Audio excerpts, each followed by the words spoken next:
Grappling hook fans, your wait is over! Square Enix has seen fit to furnish us with another Just Cause, bringing the third game in the series to PC and consoles this summer, probably.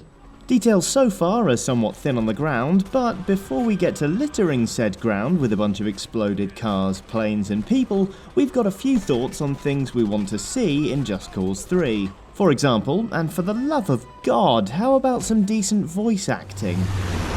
My revolutionary mercenary, eh?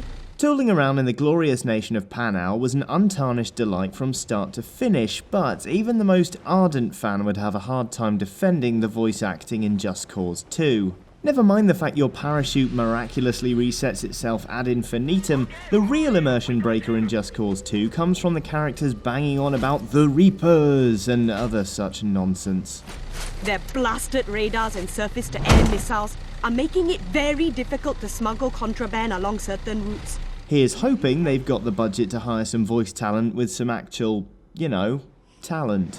That said, I'm willing to forgive Just Cause 3 pretty much anything as long as it gets the open world right. The thing that made Just Cause 2 so great was the constant, endless potential for over-the-top mayhem by land, air or sea. A greater variety of vehicles, and things that can explode, would be a great step toward making an open world game that can better Just Cause 2. And with the added muscle of a new generation of consoles backing it up, inflating the game size to an all-new ambitious scale is a no-brainer. A world twice as big, or even bigger, would be a beautiful thing to explore in Just Cause 3, especially if they grant another one of our wishes, more Easter eggs. Hello, Mr. Snowman. The island from Lost, complete with Tesla coil and hatch, the dead whale you could feed a grenade, a talking snowman. Just Cause 2 was rammed with Easter eggs. Leaving them out of Just Cause 3 would be as disastrous as taking out the grappling hook. That said, while we're talking disastrous things to leave out, there's one painfully obvious thing we really want from Just Cause 3, and, rather distressingly, it doesn't look like we'll get it at launch. Time to address the elephant in the room.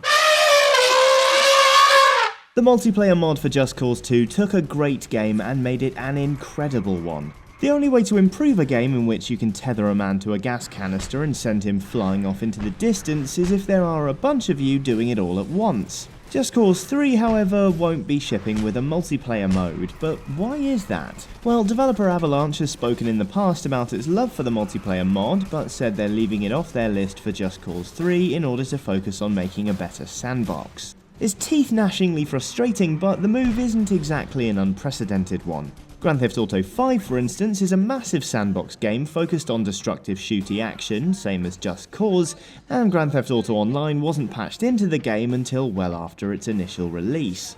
Getting the sandbox right is of course vital to the success of a game like this, and given that's already been established as one of our must-haves for Just Cause 3, we can't exactly complain too much. The addition of multiplayer further down the line for Just Cause 3 has been teased, and to be honest, Avalanche would be bonkers not to, so hopefully it'll be a case of better late than never rather than leaving it up to the modders again. Tough luck, compadre. That's what I want from Just Cause 3 anyway, but what about you? Does the lack of multiplayer at launch bother you? What would you most like to see once the game gets its big reveal? Leave your thoughts in the comments box below, and please do hit that subscribe button, unless you're already subscribed, in which case the button will unsubscribe you, and if that's the case, do not hit the button.